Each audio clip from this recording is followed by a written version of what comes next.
Assalamualaikum warahmatullahi wabarakatuh. Selamat datang di channel saya, Husna Rizkia. Kali ini kita akan membahas tentang SKB Kesehatan Umum, kupas tuntas Undang-Undang Kesehatan. Jadi buat kalian tenaga kesehatan, kalian wajib untuk memahami undang-undang tentang kesehatan ini ya. Balik sebelum kita melanjut ke pembahasan, buat teman-teman yang belum subscribe, tolong subscribe agar tidak ketinggalan info kesehatan lainnya. Kita mulai ya, bismillahirrahmanirrahim. Untuk Undang-Undang Nomor 36 Tahun 2009 ini adalah tentang kesehatan. Kalau Undang-Undang Nomor 36 Tahun 2014 ini tentang tenaga kesehatan. Jadi jangan sampai kalian terkecoh dengan tahunnya ya teman-teman. 2009 ini adalah tentang kesehatan. Kalau 2014 ini adalah tenaga kesehatan. Jadi buat kalian yang belum download atau belum punya undang-undang kesehatan ini, kalian bisa download juga di Google ya. Nanti dengan keyword undang-undang kesehatan kayak gitu nanti akan muncul ya. Ini bentuk ya untuk undang-undang kesehatan. Kalau untuk undang-undang tentang tenaga kesehatan bentuknya seperti ini ya. Kayak gitu. Untuk undang-undang kesehatan ini sendiri jangan dihafalin ya teman-teman, cukup kalian pahami. Pemahaman itu masing-masing orang beda-beda ya teman-teman ya. Jadi kalau ada yang visual, ada yang audio kayak gitu. Kalau yang visual itu kan dia harus benar-benar ngeliatin ataupun dikasih stabilo, dikasih poin-poin penting kayak gitu. Nah ini untuk kalian yang cara belajarnya visual, kalian bisa seperti ini. Pasal 1 pengertian kesehatan adalah kayak gitu. Pasal 2 asas pembangunan kesehatan. Pasal 3 tujuan pembangunan kesehatan. Pasal 4 hak atas kesehatan. Pasal 5 hak akses kesehatan ya. Kalian bisa baca sendiri. Kemudian pasal 13 nih yang sekarang lagi diperbincangkan ya, JKN wajib setiap orang. Terus tanggung jawab pemerintah, peran pemerintah ya.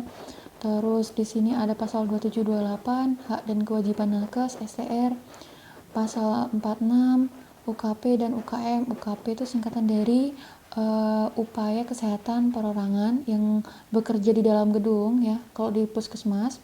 Kemudian UKM itu upaya kesehatan masyarakat, dia di luar gedung ya, yang dibiayai oleh BOK, biaya operasional. Kemudian pasal 47 tentang promotif, preventif, kuratif, dan rehabilitatif. Ini yang tentang aborsi juga ada ya, imunisasi kesehatan remaja, gizi, seperti itu. Nah, kita langsung bahas ya soal nomor 1.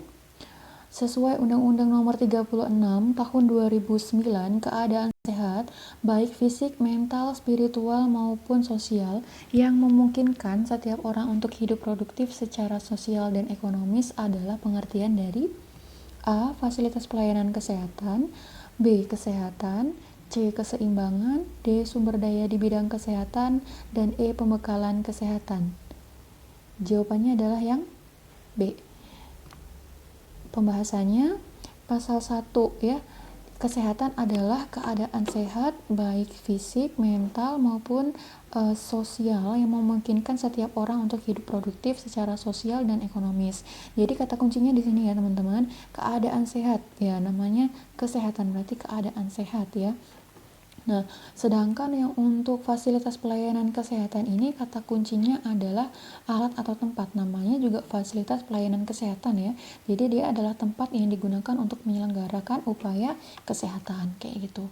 Nah, sedangkan sumber daya di bidang kesehatan itu namanya sumber daya, berarti kata kuncinya di sini adalah dana, tenaga, pembekalan kesehatan, sediaan farmasi. Jadi semuanya ya, alat kesehatan juga ya yang dimanfaatkan untuk menyelenggarakan upaya kesehatan.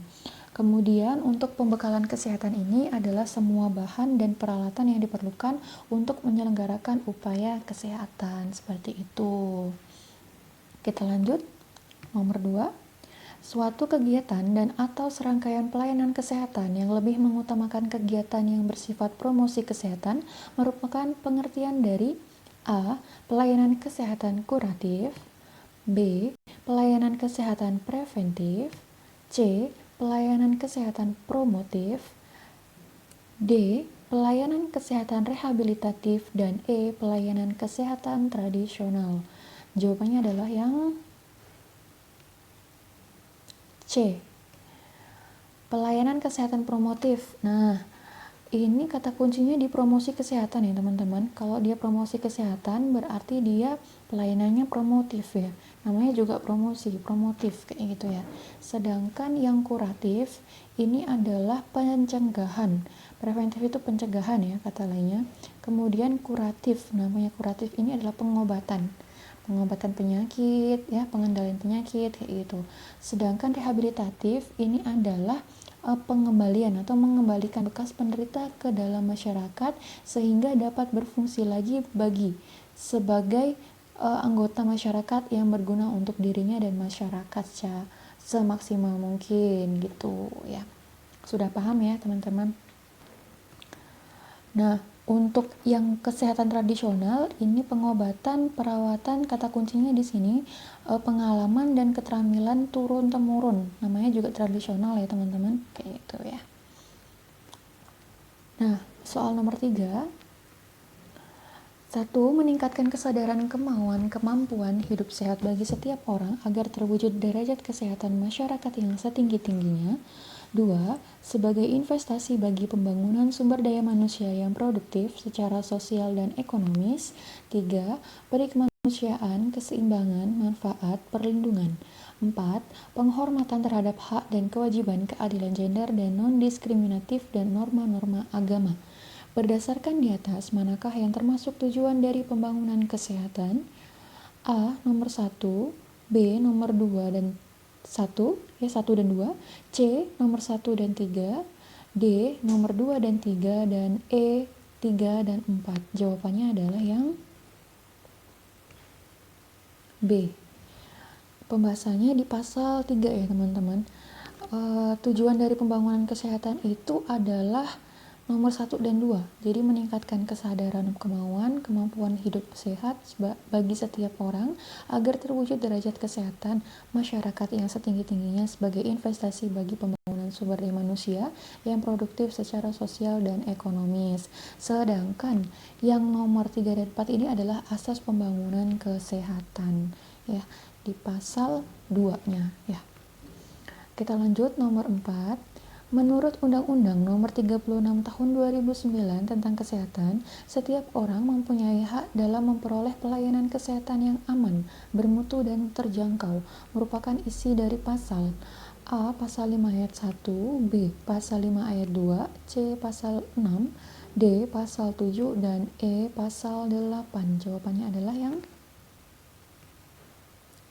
B ya teman-teman. Pasal 5 ayat 2 pembahasannya, kalau di pasal 5 ayat 1-nya itu dia setiap orang punya hak yang sama dalam akses ya, akses sumber daya di bidang kesehatan. Nah, kalau yang pasal 5 ayat 2-nya dia itu aman, bermutu, dan terjangkau kayak gitu. Jadi akses dulu yang dibicarakan, habis itu pelayanan kesehatan yang aman dan bermutu dan terjangkau gitu ya cara memahaminya. Nah, kemudian yang pasal 6-nya, setelah mempunyai hak yang akses, aman, bermutu, dan terjangkau, itu pasal 6 dia berhak mendapatkan lingkungan yang sehat ya.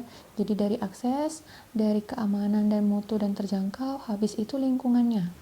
Nah, kemudian habis lingkungan kita berhak mendapatkan informasi dan edukasi ya. Kemudian di pasal 8-nya berhak memperoleh informasi data tentang dirinya, termasuk tindakan dan pengobatan yang telah maupun akan diterimanya dari tenaga kesehatan gitu ya teman-teman. Kita lanjut soal nomor 5. Menurut Undang-Undang Nomor 36 Tahun 2009 tentang Kesehatan, siapakah yang bertanggung jawab memberdayakan dan mendorong peran aktif masyarakat dalam segala bentuk upaya kesehatan? A. Pemerintah, B. Puskesmas, C. Tenaga kesehatan, D. Dinas kesehatan, dan E. LSM. Yang mana? Jawabannya adalah yang A. A ya teman-teman. Pemerintah bertanggung jawab memberdayakan dan mendorong peran aktif masyarakat dalam segala bentuk upaya kesehatan. Ya, jadi pemerintah ya teman-teman yang bertanggung jawab. Kita lanjut soal nomor 6. Menurut Undang-Undang Nomor 36 Tahun 2009 tentang kesehatan ya, pasal 13 berisi tentang apa? A. Setiap orang berkewajiban turut serta dalam program jaminan kesehatan sosial. B. Setiap orang berkewajiban berperilaku hidup sehat. C. Setiap orang berkewajiban menghormati hak orang lain dalam upaya memperoleh lingkungan yang sehat, baik fisik, biologi, maupun sosial. D. Setiap orang berkewajiban menjaga dan meningkatkan derajat kesehatan bagi orang lain yang menjadi tanggung jawabnya. E. Setiap orang berkewajiban ikut mewujudkan, mempertahankan, dan meningkatkan derajat kesehatan masyarakat yang setinggi-tingginya. Tadi di awal udah dijelasin ya teman-teman. Pasal 13 itu isinya tentang JKN ya. Nah, jawabannya yang A. Di pasal 13, setiap orang berkewajiban turut serta dalam program jaminan kesehatan sosial. Oke, kita lanjut soal nomor 7. Menurut Undang-Undang Nomor 36 Tahun 2009 tentang Kesehatan, tenaga kesehatan harus memiliki kualifikasi minimum dan berwenang untuk menyelenggarakan pelayanan kesehatan sesuai A. Kebutuhan masyarakat, B. Kebutuhan instansi, C. Pendidikan, D. Kebutuhan pasien, dan E. Sesuai keahlian yang dimiliki dan wajib memiliki izin dari pemerintah. Yang mana? Jawabannya adalah E. Pembahasannya pasal 23 ya teman-teman. Jadi tenaga kesehatan itu dia berwenang untuk menyelenggarakan pelayanan kesehatan.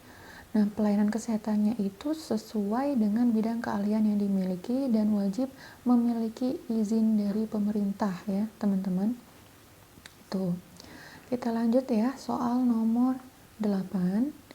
Menurut Undang-Undang Nomor 36 Tahun 2009, fasilitas pelayanan kesehatan menurut jenis pelayanannya terdiri atas A. Pelayanan kesehatan keluarga dan masyarakat, B. Pelayanan kesehatan masyarakat pedesaan dan perkotaan, C. Pelayanan kesehatan dasar dan umum, D. Pelayanan kesehatan perorangan dan masyarakat, E. Pelayanan kesehatan khusus dan umum. Jawabannya adalah yang D. Pelayanan kesehatan perorangan dan masyarakat. Pembahasannya di pasal 30 ya. Jadi Vaskes itu terdiri dari pelayanan perseorangan dan masyarakat ya. Jadi pelayanan UKP sama UKM. Nah, terus pelayanan kesehatan itu tadi dibagi jadi pelayanan kesehatan tingkat pertama, kedua, dan ketiga kayak gitu. Kita lanjut nomor 9. Pemerintah menyusun daftar dan jenis obat secara esensial harus tersedia bagi kepentingan masyarakat. Daftar dan jenis obat tersebut ditinjau dan disempurnakan paling lama setiap A. 2 tahun sesuai dengan perkembangan kebutuhan dan teknologi, B. 3 tahun sesuai dengan perkembangan kebutuhan dan teknologi, C. 1 tahun sesuai dengan perkembangan kebutuhan dan teknologi, D. 4 tahun sesuai dengan perkembangan kebutuhan dan teknologi, dan E. 5 tahun sesuai dengan perkembangan kebutuhan dan teknologi. Jawabannya adalah yang A. Pasal 40. Jadi pemerintah itu menyusun daftar dan jenis obat itu sesuai kepentingan masyarakat ya teman-teman. Daftarnya itu dia harus paling lama itu setiap 2 tahun ya. Udah jelas di sini ya teman-teman. Oke. Nah, nomor 10, setiap orang berhak menerima dan menolak sebagian atau seluruh tindakan pertolongan yang akan diberikan kepadanya setelah menerima dan memahami informasi mengenai tindakan tersebut secara lengkap. Hak menerima atau menolak tersebut tidak berlaku kecuali pada A. Penderita penyakit yang penyakitnya dapat secara cepat menular ke dalam masyarakat yang lebih luas, B. Keadaan seseorang yang tidak sadarkan diri, C. Gangguan mental berat, D. Penderita positif penyakit COVID, E. Seorang yang akan melakukan visum akibat kekerasan dalam rumah tangga atau KDRT. Jawabannya adalah yang E. Seseorang akan melakukan visum akibat kekerasan dalam rumah tangga. Pembahasannya ada di pasal 56 ya teman-teman. Di sini tertulis jelas bahwa yang menerima dan menolak sebagian atau seluruh pertolongan itu dikecualikan pada 3 poin ini. Penderita penyakit yang penyakitnya secara cepat menular, misalnya ini kayak sekarang COVID-19 ya, itu, kemudian keadaan seseorang yang tidak sadarkan diri dan gangguan mental berat. Jadi yang nggak ada di sini adalah yang E ya teman-teman.